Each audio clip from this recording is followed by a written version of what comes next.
दोस्तों दुर्लभ कश्यप उर्फ कोहिनूर एक ऐसा गैंगस्टर जिसने अपराध और दहशत को फैलाने का एक नया ही तरीका अपनाया। उज्जैन का ये गैंगस्टर फेसबुक के जरिए अपने सारे काले कामों को अंजाम दिया करता था। दुर्लभ की सनक का अंदाजा हम इसी बात से लगा सकते हैं कि ये गैंगस्टर बेखौफ अपनी फेसबुक वॉल पर अपने आप को कुख्यात बदमाश बताया करता था। दोस्तों बेहद ही कम उम्र में दुर्लभ ने इस काली दुनिया में कदम रखा। लगभग 19 साल की उम्र में ही इसने अपने क्षेत्र में दबदबा कायम कर लिया था। दुर्लभ कश्यप के पास अपनी उम्र के 100 से ज्यादा लोगों की एक गैंग थी। ये व्हाट्सएप ग्रुप के जरिए ही अपनी गैंग चलाया करता था। यहाँ तक कि इसका एक ड्रेस कोड भी था। दुर्लभ और उसके साथी माथे पर एक काला टीका और स्कार्फ और आंखों के नीचे सुरमा लगाते थे। साथ ही गैंग के लोग अपने बालों को बड़ा रखा करते थे। दुर्लभ और उसके साथी शहर में दहशत फैलाने का काम किया करते थे। लोग इनका पहनावा देख दहशत में आ जाते थे। दोस्तों दुर्लभ के ऊपर हत्या, चाकूबाजी, मारपीट जैसे कुल 10 से भी ज्यादा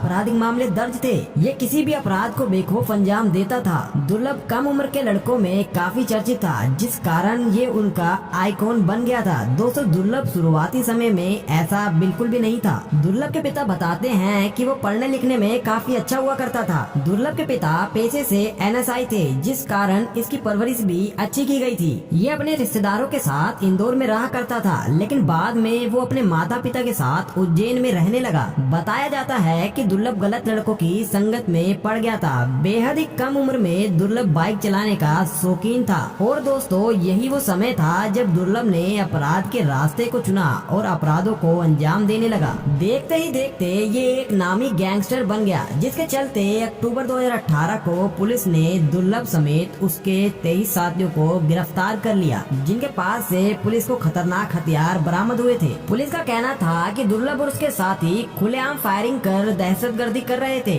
और बेकसूर लोगों के साथ मारपीट जैसी घटनाओं को अंजाम दे रहे थे। उम्र कम होने की वजह से दुर्लभ को बाल सुधार गृह में भेज दिया गया। जेल में दौरे के दौरान तत्कालीन SP सचिन अतुलकर ने उसे देखकर कहा था कि तू जेल में ही सुरक्षित है। उम्र से ज्यादा दुश्मनी पाल ली है, अगर बाहर जाएगा तो कोई न कोई तुझे मार देगा। जिस कारण दुर्लभ ने डर की वजह से बेल तक नहीं कराई, लेकिन लॉकडाउन खत्म होते ही यह बेल पर बाहर आ गया और फिर अपने काले कामों को अंजाम देने लगा। इसी बीच उसने अपने घर पर दाल बाटी की पार्टी रखी थी, जिसके बाद दुर्लभ अपने साथियों के साथ 7 सितंबर रात 1:30 से 2 बजे के करीब अपने दोस्तों के साथ सिगरेट और चाय पीने गया था, जहां उसकी शहनवाज नामक आदमी से कहासुनी हो जाती है और बात गाली गलौज तक आ जाती है। दुर्लभ अपना आपा खो बैठता है और शहनवाज के ऊपर देसी कट्टे से फायर कर देता है। दुर्लभ को गिरा देख उसके साथी वहां से भाग खड़े होते हैं। दुर्लभ को करीब 14 बार चाकुओं से गोदे जाने की वजह से उसकी मौके पर ही मौत हो जाती है और घायल शहनवाज को अस्पताल में भर्ती करवा दिया गया। दोस्तों हम आपको बताते चले कि दुर्लभ की हत्या के अंडरवर्ल्ड में जिक्र आया राह के नाम का, दुर्लभ यारों का यार था और दोस्तों पर कौन सा बदमाश जो मैंने ना जानता। हो अंडरवर्ल्ड में जिक्र आया राह के नाम का, कौन सा बदमाश जो मैंने ना जानता।